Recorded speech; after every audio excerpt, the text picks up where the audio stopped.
this new world. And this is what I'm here to speak to you about.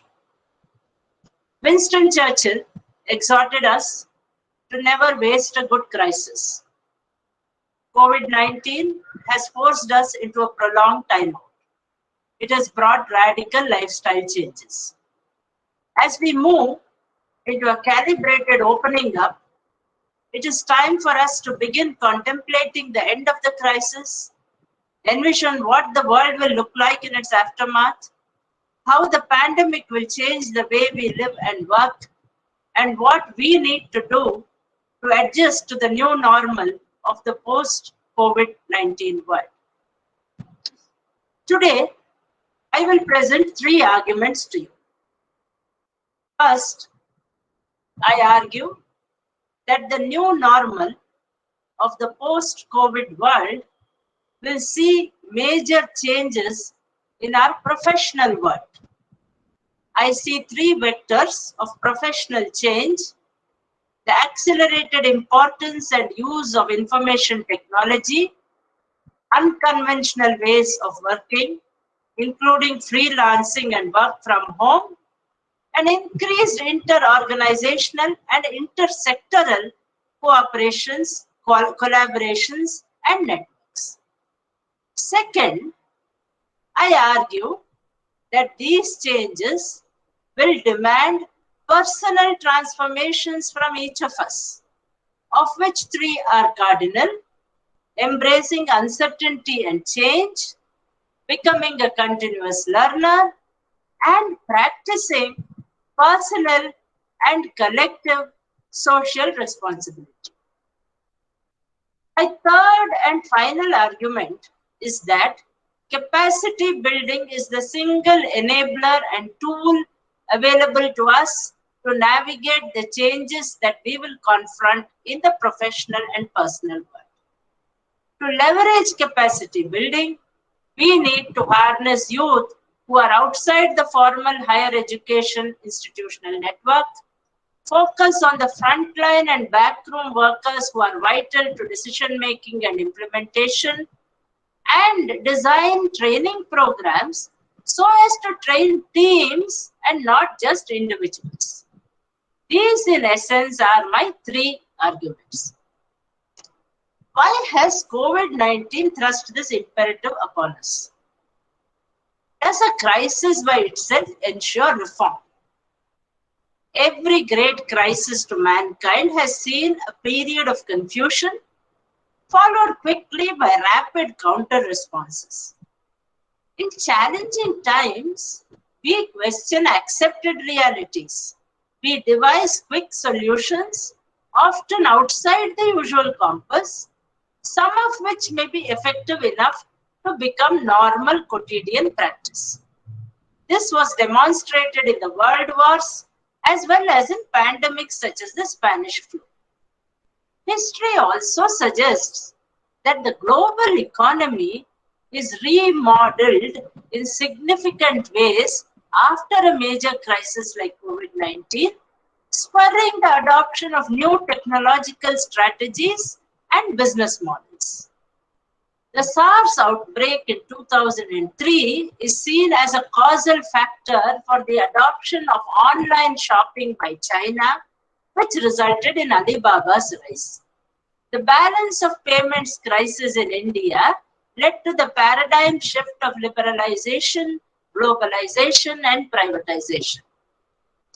The economic and humanitarian crisis unleashed by COVID-19 is thus an opportunity to reform sectors such as skilling, healthcare, the unorganized sector, and education, which are the underpinnings of our political economy. Now let us look at the first question. What changes will we see in the post-COVID professional world? Number 1, advent of technology. The CEO of IBM, speaking in an online forum, said, history would look back on this at the moment when the digital transformation of business and society suddenly accelerated. COVID-19 has increased digitalization in all spheres of our professional world, whether it is education, healthcare, governance, or entertainment. As schools closed in many parts of the world, e-learning and e-delivery of education saw a smart breakthrough. Healthcare is seeing similar changes.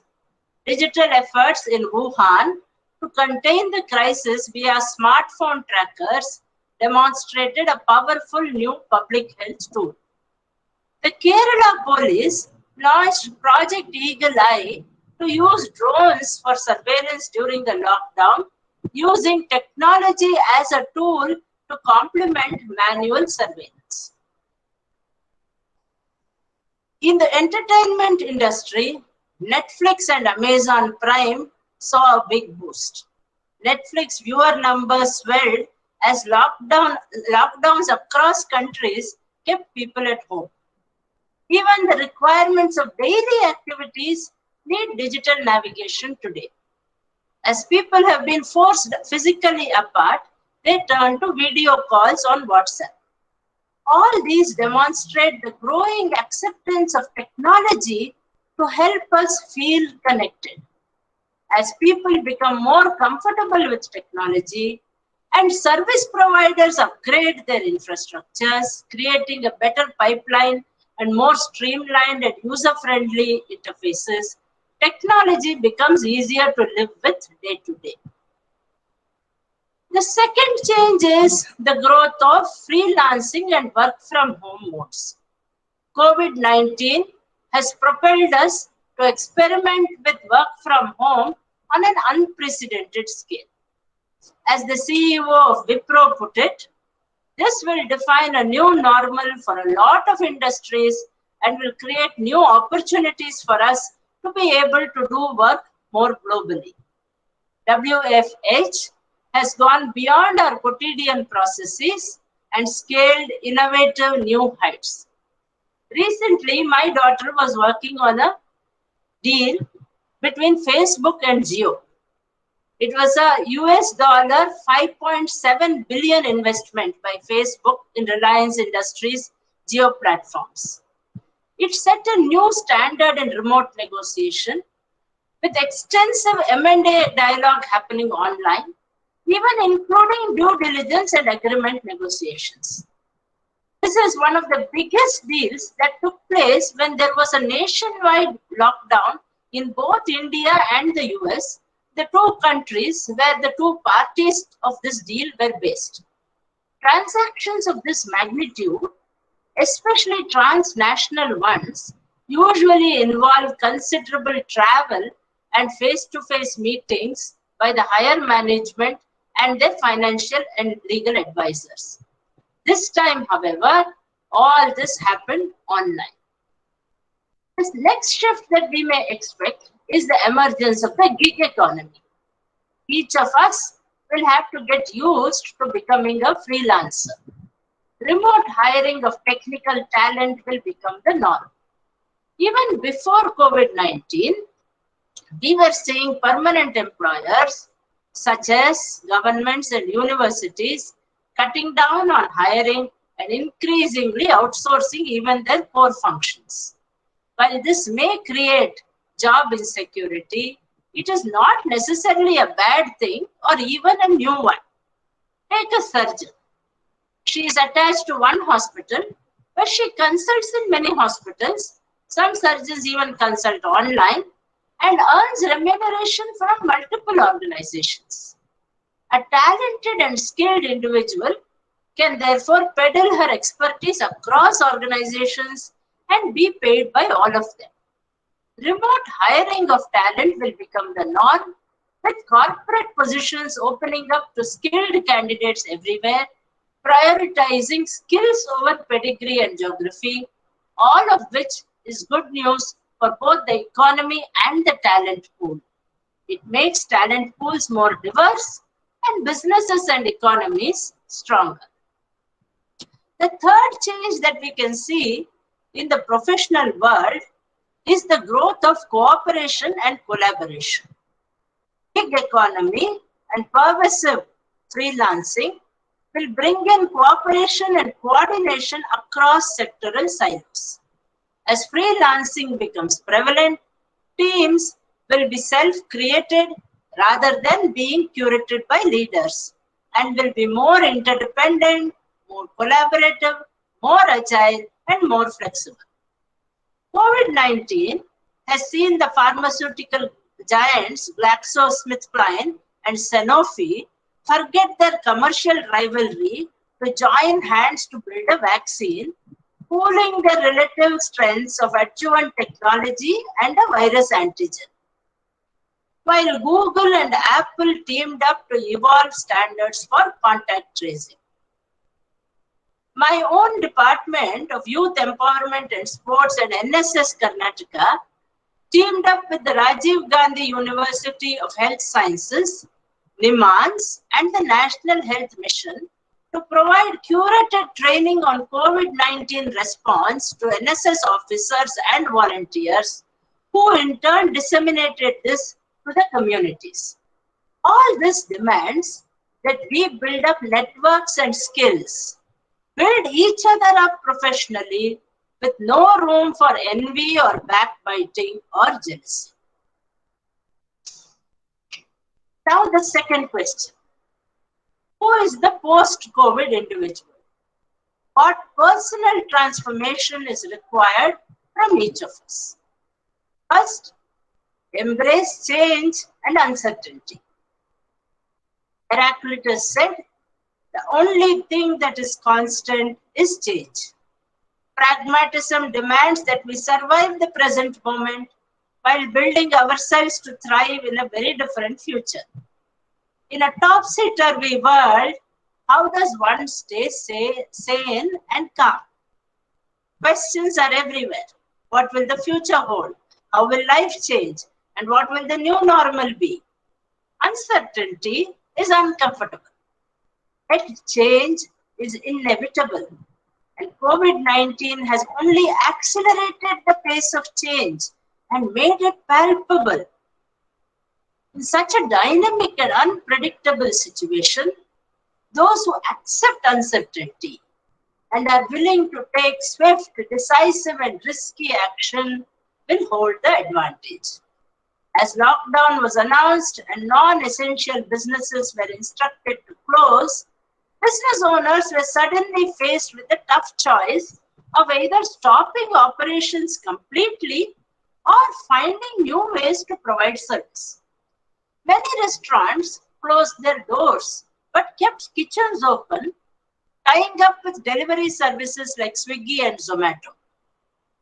Barbers whose salons closed down began to offer home haircut services. Hence, the first personal transformation that the post-COVID challenge demands from us is the realization that change is the only constant and that things may change any moment. This calls upon us to embrace uncertainty, develop equanimity, mental balance, emotional intelligence, and agility of thought and action. Second, the continuous learning mode. Become a continuous learner. Continuous learning opens our minds and changes our attitudes. Knowledge is now at our fingertips. To function effectively among this rapidly changing world of technology, we need to learn new things to remain valuable. Those not making use of this opportunity will stagnate. Do not be left behind. Ensure that you remain up to date, keep up with industry trends, and adapt your skill sets. Resources for continued learning are many. Read magazines and online articles. Analyze and critique case studies. Subscribe to publications relevant to your work or interests. Connect with global networks using Skype, social media, and email. Attend training courses and webinars. Try MOOCs such as Coursera and edX. Listen to podcasts and watch documentaries. The days when one went through a neat progression of study, work, retire will be replaced by a career of constant personal reinvention and learning with doing. Thus, the second transformation required from all of us is continuous learning. It is vital to prepare yourself well for the coming future. Third, collective social responsibility. This is our third and most important self-transformation. We are all familiar with CSR or corporate social responsibility, but this is not enough. CSR is still someone else's job. It is up to each of us to adopt personal social responsibility. We each have a duty to each other. Personal social responsibility is easier to practice, say by teaching a child or helping a destitute person in need. But what COVID-19 has brought home to us is a larger collective social responsibility. The health of our communities depends on our individual actions. Paradoxically, COVID-19, while emphasizing physical distancing, has reminded us how interconnected our world really is. The virus spread from a market in Wuhan, China, to almost every corner of the globe in just 3 months. Such a public health crisis is a demonstration of how connected we are to the rest of the world. What happens overseas or in a neighboring state can directly and immediately impact lives in our country, state, or home. Therefore, COVID-19 is an opportunity to practice collective social responsibility, helping us to overcome our prejudices, reinforce our ethics and values, extend our reach, find ways to reach out and involve, develop curiosity and compassion. My third and final question: how do we bridge the professional change and the personal transformation? Here comes the criticality of capacity building. COVID-19 has thrown up challenges and changes in our professional world. Capacity building is the tool which enables the personal transformation. As we emerge out of the pandemic, it is to be expected that governments and corporates invest in better cities, health, education, technology, and most of all, capacity building. What aspects of capacity building should we as individuals and nations focus upon? First, leadership. Every big crisis is a test of leadership. But COVID-19 is not really about political influence or corporate power. It is about the everyday leadership that we, as individuals and citizens, demonstrate in our daily lives. Therefore, our capacity building should focus as much on qualities and character traits as on specializations. Traits such as calmness and equanimity, skills such as communication and problem solving, the attributes of a strong work ethic, and a compassionate worldview. And of course, the leadership that is able to lead with persuasion and influence and not dictate, encourages participation, not hierarchy, and is purpose-led and not power-driven. These should form part of skill development as much as technical skills. Second, the front line and back room become important. In an increasingly digitalized world, with the social media creating a virtual reality, presence and authenticity become even more important. Decision making in the pandemic is taken at the higher levels of the medical fraternity or bureaucracy. But these decisions are crucially dependent on the kind of inputs and information that flow from the bottom, from the lab technician or the ASHA worker who is in the field. Similarly, the decisions taken at apex level have to be properly disseminated to and understood by each person down the line. Without this, implementation suffers. COVID-19 is not merely a health crisis. It is a logistical marathon.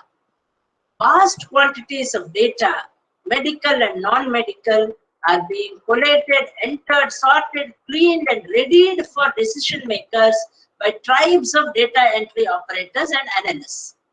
We can procure a bed at short notice, but to get a qualified nurse who understands infection control or a pulmonologist is not something that we procure in a week or two. These are long-term investments and highlight the importance of the frontline and backroom workers and to respect dignity of labor. Third, our focus should be on training teams and not individuals. We saw that the pandemic makes freelancing acceptable, as well as calling for greater collaboration across teams and organizations. It is likely that future teams will comprise permanent, temporary, freelance, and machine employees, and this diversity will call for a greater need to build cohesion within the members. Yet, our educational system does not prepare us for cross-sectoral coordination of equals. Engineers train with engineers, doctors with doctors, bureaucrats with bureaucrats. Within each fraternity, hierarchy is the fallback option to resolve differences of opinion. But what happens when a policeman has to implement a medical decision made by a doctor based on data analytics produced by a computer scientist? We get lost in translation as they struggle with their different vocabularies and work processes. To avoid these and to face future crises better, we need to train teams, not individuals. Our pedagogy should mandatorily include case studies, self-reliance in decision-making situations, problem-solving, immersion experiences, and the like. In conclusion, let me say that choices, not crises, determine our opportunities. COVID-19 has changed the world like nothing before. The global lockdown that we see happening with COVID-19 is unprecedented and perhaps even incomprehensible to human minds. Yet, amidst all this, opportunities lurk. It is time for governments, businesses, and individuals to prepare for the worst, but also prepare themselves to recognize and utilize these opportunities and keep the faith that we may transform to a newer, stronger, and reinvented India. Thank you all very much. Jai Hind.